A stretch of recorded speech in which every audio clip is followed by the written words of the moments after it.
Assalamualaikum, hai Sobat Mukri, selamat datang di Mukri Talk. Oke, untuk episode kali ini kita akan mengulas terkait tentang motivasi berprestasi khususnya di bidang non-akademik. Untuk narasumber kita kali ini, kami sudah hadirkan Mas Rizky yang nanti akan menjawab beberapa pertanyaan dari saya. Halo Mas, selamat datang. Halo, Assalamualaikum warahmatullahi wabarakatuh. Ya, Waalaikumsalam. Narasumber kali ini spesial loh. Selain ganteng, Mas Rizky juga memiliki segudang prestasi. Mungkin kita bisa langsung masuk ke pertanyaan pertama ya Mas. Oke. Aktif ya di dalam bidang perguruan bela diri Tapak Suci. Kira-kira sudah berapa lama dan di mana mengikuti kegiatan tersebut? Baik, jadi saya bergabung dengan perguruan pencaksilat Tapak Suci itu waktu dulu saya duduk di bangku SMP. Saya dulu SMP di SMP Muhammadiyah 7. Waktu itu ekstra wajib saya adalah Tapak Suci. Kebetulan pelatih pertama saya adalah Pak Budi, Pak Sri Mulyana, seperti itu yang sekarang beliau menjabat sebagai kepala sekolah. Ternyata sudah cukup lama ya Mas. Kenapa tidak masuk di perguruan lain atau apa yang membuat tertarik masuk ke perguruan ini?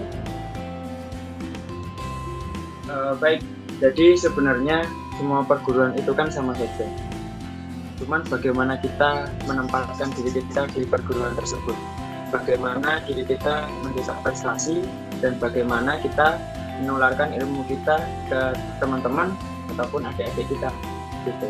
Jadi kalau kita sudah masuk di satu bidang, masuk di satu tempat, itu kita harus totalitas, jangan sampai kita setengah-setengah seperti itu.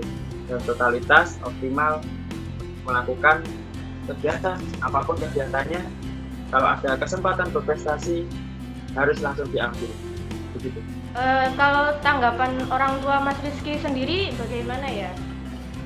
Karena kan Mas Rizky aktif ya di bidang ini. Tanggapannya orang tua Mas Rizky bagaimana? Oke, baik.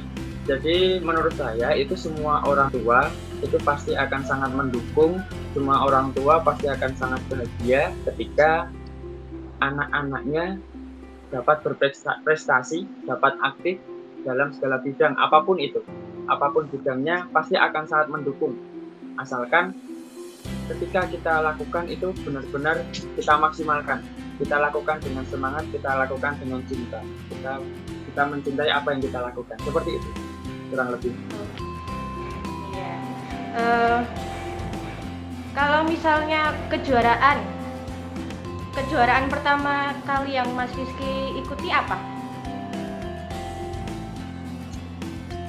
Waktu itu kejuaraan pertama kali saya waktu saya di SMP Muhammadiyah 7 itu mengikuti Popda pertama kali lomba, dan saya belum mendapat kesempatan juara, dan itu menjadi pengalaman pertama saya seperti ini. Ternyata lomba silat itu seperti itu. Jadi setelah lomba itu saya bisa belajar apa yang harus saya lakukan, apa yang harus saya tekuni, seperti itu. Ini mohon maaf hujan, jadi suaranya mungkin agak sedikit terganggu. Iya Mas, nggak apa-apa. Iya.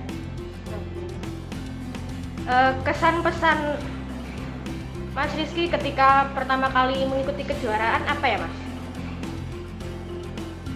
Oke, baik, itu tadi ya. Jadi ketika saya mengikuti pertama kali kejuaraan itu pasti saya nervous, saya deg-degan karena saya belum mempunyai pengalaman di situ. Bahkan peraturan pertandingan pun saya juga belum tahu secara menyeluruh kayak gitu kan, teman-teman.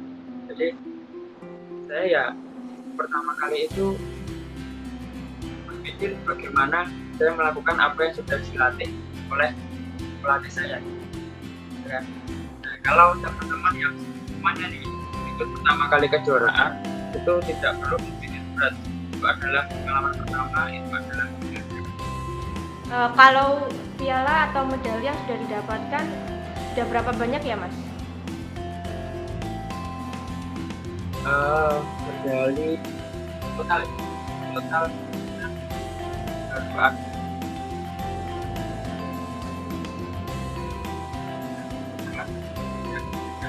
Pertama saya itu saya tidak memang tetap dari SMP sampai ke kuliah saya mempunyai proses yang panjang.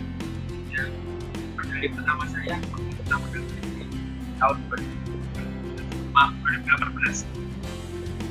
Setelah alhamdulillah sampai sekarang sudah mungkin sudah dan insya Allah tetap sangat melanjutkan prestasi itu.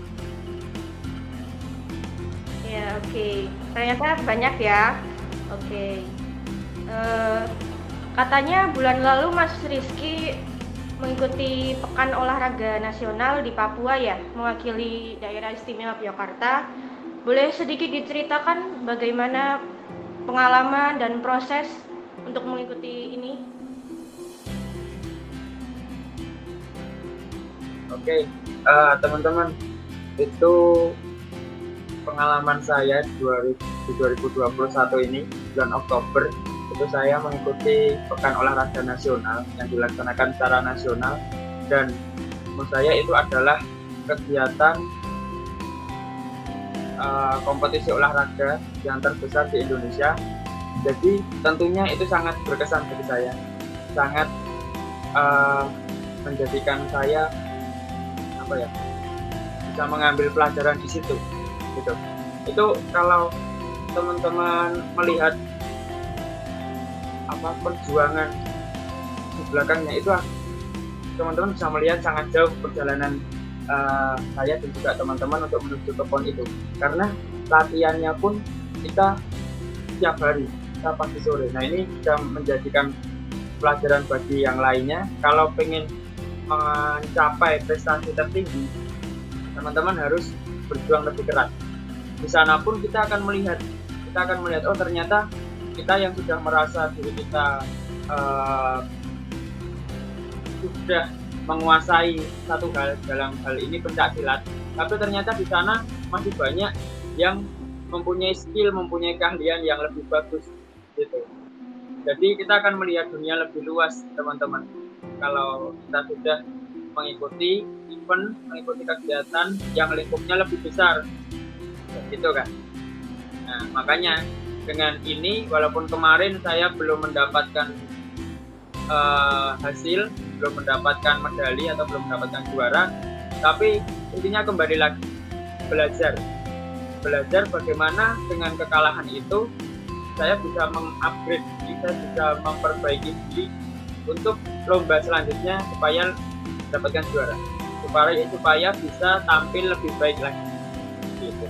Jadi apapun itu ya teman-teman, tidak hanya di pencaksilat, tapi kegiatan apapun, lomba apapun, silahkan dilakukan yang terbaik.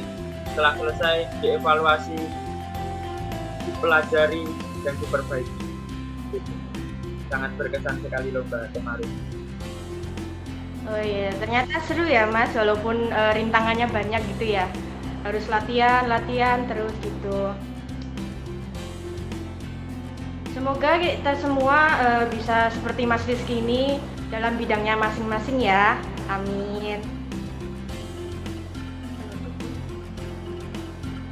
Mungkin cukup ya Mas obrolan kita kali ini. Seru bisa berbincang-bincang dengan Mas Rizky ini. Oke.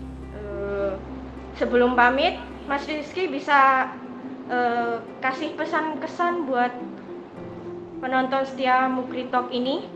Monggo disampaikan. Oke, baik teman-teman, adik-adik, saya panggilnya teman-teman biar saya tidak kelihatan masih muda. Jadi intinya adalah satu sebenarnya, semua itu adalah proses pembelajaran. Semua itu adalah proses pembelajaran yang mana kita melakukannya dari tahu menjadi tidak tahu. Dari tidak tahu menjadi tahu, dan setelah tahu kita dapat mengasahnya itu menjadi ahli. Nah, gitu. Jadi pelajaran itu tidak melulu di sekolah ya. Jadi di sekolah memang penting, tapi ekstrakurikuler yang ada harus adik-adik atau teman-teman juga. Jangan harus sekolah saja, tapi kita ikuti itu akan ada banyak peluang untuk menjadi juara, ada banyak peluang untuk prestasi. Nah, itu akan menjadi tabungan pembelajaran. Jadi tetap semangat. Oke teman-teman, belajar dalam bidang. Terima kasih. Oke. Terima kasih atas kehadiran Mas Rizky dan pesan untuk teman-teman Mukri Talk ini. Oke teman-teman, kita pamit undur diri. Sampai jumpa di Mukri Talk berikutnya. Jangan lupa like, comment, subscribe, and share. Assalamualaikum teman-teman. Assalamualaikum. Ini Pak Ustadz kami nih. Ini ininya orang-orang di belakang layarnya. Jadi kita memberdayakan buat jadi